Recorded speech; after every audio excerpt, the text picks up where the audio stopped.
बिस्मिल्लाहिर्रहमानिर्रहीम। Ladies and gentleman, अस्सलाम वालेकुम व रहमतुल्लाहि व बरकातुहू। नाज़रीन इकराम, आज की इस वीडियो में हम अपनी सोसाइटी के एक बहुत इम्पोर्टेंट और बहुत क्रूशल इशू पर डिस्कशन करने जा रहे हैं। आप सबसे गुजारिश है कि अगर आपको हमारा मैसेज पसंद आए तो हमारे इस पैगाम को अपनी कम्युनिटी के दीगर अफराद तक भी शेयर कीजिए और इस कार खैर में हमारा साथ दीजिए। तो आइए बिना टाइम वेस्ट किए अपने आज के इस यूनिक से टॉपिक की जानिब बढ़ते हैं। लेडीज एंड जेंटलमैन, एक वक्त तो था कि जब आप सुनते थे कि आपकी सोसाइटी के फलां नौजवान लड़के, फलां नौजवान लड़की जिनकी शादी नहीं हुई, बिफोर मैरिज उनके रिलेशनशिप्स हैं। ये बात तो आपको समझ समझ में आती थी और ये हमारे यहाँ बहुत चीज़ कॉमन हो चुकी थी। लेकिन अनफॉर्च्यूनेटली अनफॉर्च्यूनेटली आज हमारी सोसाइटी में किसी वेस्टर्न सोसाइटी की बात नहीं हो रही, हमारी अपनी सोसाइटी में भी एक चीज़ बहुत कॉमन हो रही है, वो है एक्स्ट्रा मैरिटल अफेयर्स। शादी के बाद के नाजायज़ ताल्लुकात, जिससे आपकी जो लाइफ है वो भी तबाह होकर रह जाती है, डिस्ट्रक्ट होकर रह जाती है। और अगर आपके बच्चे हैं तो उनकी भी लाइफ तबाह होकर रह जाती है। तो लेडीज एंड जेंटलमैन, इस वीडियो में हमने यहाँ पर कुछ पॉइंट्स को पिक किया है जिसको समझकर हमारे सामने इमेज ट्रांसपेरेंट हो सकता है कि वो कौन से फैक्टर्स हैं, वो कौन से अवामिल हैं वो जो एक्स्ट्रा मैरिटल अफेयर्स में अपना रोल प्ले कर रहे हैं और किस तरह से हम इन्हें ओवरकम कर सकते हैं, किस तरह से इस चीज पर कंट्रोल किया जा सकता है। नहीं तो हाल हमारा भी वेस्ट वाला होगा, फैमिली सिस्टम हमारा भी डिस्ट्रॉय हो जाएगा, तबाह होकर रह जाएगा।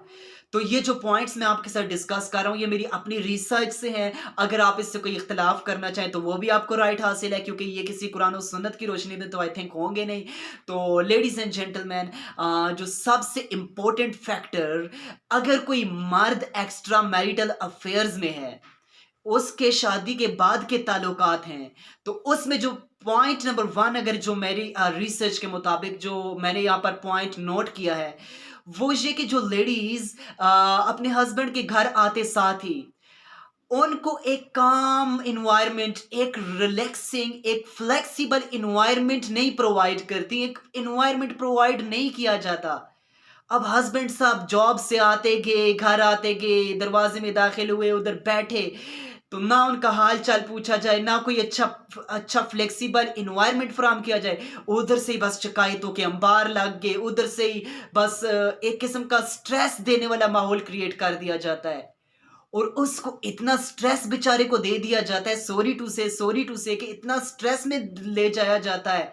शिकायतों के अंबार, कभी किसकी शिकायतें, किसकी शिकायतें, किसकी शिकायतें, यूं वो एक स्ट्रेस में चला जाता है, जिसकी वजह से एक वक्त आता है कि सॉरी टू से वो कहता है कि जाओ तुम भाड़ में, जहां जाती हो जाओ।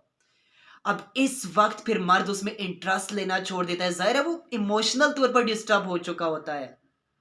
और सेकंड इंपॉर्टेंट पॉइंट जो मैंने नोट किया है, सेकंड इंपॉर्टेंट पॉइंट वो ये कि जब एक हस्बैंड घर आता है तो शरीयत में भी है ना कि वो अपनी औरत को देखे तो बाग बाग हो जाए। तो एक मर्द जब घर में आता है तो उसको औरत के रूप में, वो उसको वाइफ के रूप में, यानी कि एक ब्यूटी नहीं नजर आ रही होती कि औरत अपने आप को फिजिकली, आई मीन्स कि वो अपने आप को फिजिकली इतना अट्रैक्टिव नहीं कर रही अपने हस्बैंड के लिए, ना वो कोई अपने आप को तैयार कर रही है, ना वो मेकअप कर रही है। ये तो हस्बैंड के लिए करना शरीयत ने उसे हक दिया हुआ है कि वो हस्बैंड के लिए तैयार हो। लेकिन वो घर में आता है तो वही उसे मेड की तरह सॉरी टू से मिला जाता है। तो फिर वो अपनी वाइफ में किस तरह इंटरेस्ट लेगा, किस तरह इंटरेस्ट लेगा? वक्ती तौर पर तो होगा, लेकिन आहिस्ता आहिस्ता तो ये कम होता जाएगा। तो सॉरी टू से कि वो अपने आप को, लेडीज जो तैयार नहीं करती, अपने आप को फिजिकली, अपने आप को मेकअप पर तवज्जो नहीं देती, अपने आप को तैयार नहीं करती। इसी हवाले से हमारे एक प्रोफेसर थे जो career counselling, youth counselling, marital counselling पर भी बहुत काम किया करते थे। तो उनके पास एक फीमेल आई, वो अपने हस्बैंड की बेरुखी की शिकायतें कर रही थी, अपना इशू लेकर आई। तो जिस वक्त वो फीमेल आई तो वो बहुत फिजिकली अट्रैक्टिव और बहुत well looking, makeup fully prepare, jewellery, और इवन के बहुत अच्छे तरीके से वो तैयार होकर आई हुई थी। यहाँ तक कि प्रोफेसर, हमारे सर, कहते हैं कि देखकर मेरी भी आंखें शर्म से झुक जाती कि ये किस टाइप के। तो सर कहते हैं कि मैंने उनसे पूछा कि क्या आपसे एक बात पूछ सकता हूं कि अगर आप माइंड ना करें, क्या आप घर में अपने हस्बैंड के लिए भी ऐसा तैयार होकर रहती हैं? उन्होंने कहा कि नहीं, मैं अपने हस्बैंड के लिए तो ऐसा नहीं, ये तो बाहर कहीं जाना हो, फेस्टिवल्स पे, फंक्शंस पे, शादी ब्याह पे, तो सॉरी टू से कि वहां पर आपका इस तरह तैयार होकर जाना कंपलसरी नहीं है, लाजिम नहीं है, फर्ज नहीं है। आपके लिए तो तैयार होना हस्बैंड के लिए जरूरी है। आप उस चीज को तो जो कंपलसेशन है उस पे तो आप काम नहीं कर रहे, लेकिन आप बाहर कहीं जाना हो तो फिर आपको फुल्ली प्रिपेयर कर लेते हैं, सॉरी टू से। तो ये फैक्टर्स हैं जिसकी वजह से एक मर्द जो होता है वो एक्स्ट्रा मैरिटल अफेयर्स में जा सकता है। अब दूसरी जानिब जो फीमेल्स एक्स्ट्रा मैरिटल अफेयर्स में जाती हैं, उसमें कौन से फैक्टर्स प्ले होते हैं, यानी कि औरतें जो नाजायज ताल्लुकात बना लेती हैं। एक मर्द अपनी बेगम की, अपनी बीवी की, अपने वाइफ की ब्यूटी को, अगर वो वाकई ब्यूटीफुल है, तो अपनी वाइफ की ब्यूटी को वो एप्रिशिएट नहीं कर रहा होता, उसकी तारीफ नहीं कर रहा होता। यू कैंट इमेजिन, आप इमेजिन नहीं कर सकते ये कि कितना इंपॉर्टेंट रोल प्ले करता है कि आप अगर अपनी वाइफ की तारीफ कर देंगे ना, थोड़ी सी तारीफ भी, तो वो आपके लिए अपनी फिजिकल अट्रैक्शन में मजीद निखार, फिजिकल लुक में मजीद निखार लाने की कोशिश करेगी और आए रोज वो खूबसूरत होने की कोशिश करेगी। लेकिन सॉरी टू से कि इस तरह नहीं किया जाता, उनकी तारीफ नहीं की जाती। जब तारीफ नहीं की जाती तो वो फिर इमोशनल तौर पर, ये औरत की साइकी कुछ इस तरह से कि वो इमोशनल तौर पर थोड़ा कंफ्यूजन का शिकार हो जाती है। और जाहिर है अब हस्बैंड साहब तो वो अपनी मसरूफियात में, अपने जॉब में भी बिजी हैं और सोशल मीडिया का दौर है। तो इतने में उस फीमेल के जिस वक्त वो बाहर से किसी नामहरम से अपनी तारीफ सुनेगी ना, अपनी आंखों की, अपनी बालों की, अपनी मुस्कुराहट की जिस वक्त तारीफ सुनेगी ना, तो फिर वो इमोशनल तौर पर डिस्टर्ब होगी। और यूं एक्स्ट्रा मैरिटल अफेयर्स में ये सच है कि वो उसके शामिल होने के बहुत ज्यादा चांसेस बढ़ जाएंगे।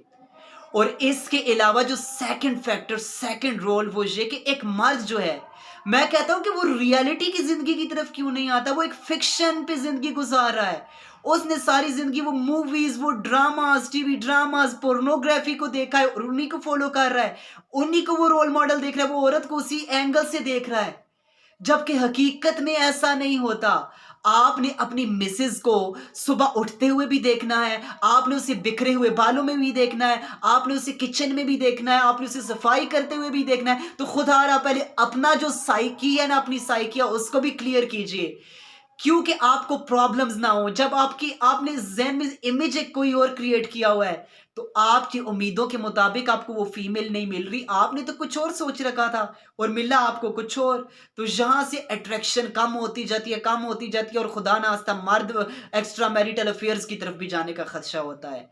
तो लेडीज एंड जेंटलमैन, ये थे कुछ पॉइंट्स जो मैंने आपके सामने रखे। अगर आप इससे इख्तलाफ करना चाहें तो वो भी कमेंट सेक्शन में बताएं, और आपके नज़र में कोई और फैक्टर्स हैं तो वो भी कमेंट सेक्शन में आप ज़रूर बताएं। और यहाँ पर सबसे इंपॉर्टेंट चीज़ कि इनको कंट्रोल करने के लिए हमें अपने आप को पहचानना होगा कि हम मुस्लिम हैं, हमने कलमा पढ़ा है, हम अल्लाह ताला पर, उसके रसूल अलैहि सलाम, कुरान पाक पर ईमान लेकर आए हैं, तो हम उसको फॉलो क्यों नहीं करते। हमारी तो शरिया ने ये कहा है कि अगर अगर कोई शख्स शादीशुदा है, शादी के बाद वो फिजिकल रिलेशनशिप, हराम रिलेशनशिप्स की तरफ जाता है, उसे स्टोन कर दिया जाए, उसे संसार कर दिया जाए। और यहाँ पर इतनी बड़ी रिस्ट्रिक्शन लगा दी कि वो जो है शादी के बाद जो मर्द औरत इलीगल रिलेशनशिप में जाते हैं, जिना करते हैं, सेक्सुअल रिलेशनशिप रखते हैं, उस वक्त उनके दिल से ईमान निकाल दिया जाता है। अब आप इमेजिन करें कि क़यामत के दिन जिस वक्त आपके सामने नामा अमाल रखा जाए कि आपने तो ज़िंदगी में इतने घंटे, इतने मोमेंट्स बगैर ईमान के गुजारे हैं, तो उस वक्त क्या हालत होगी आपकी। तो खुदारा शरीयत को भी सामने रखा करिए, क्योंकि आप मुसलमान हैं, आपने कलमा पढ़ा है, तो आपके लिए सबसे पहले तो ज़रूरी है कि आप इसको सामने रखें। तो लेडीज़ एंड जेंटलमैन, आज की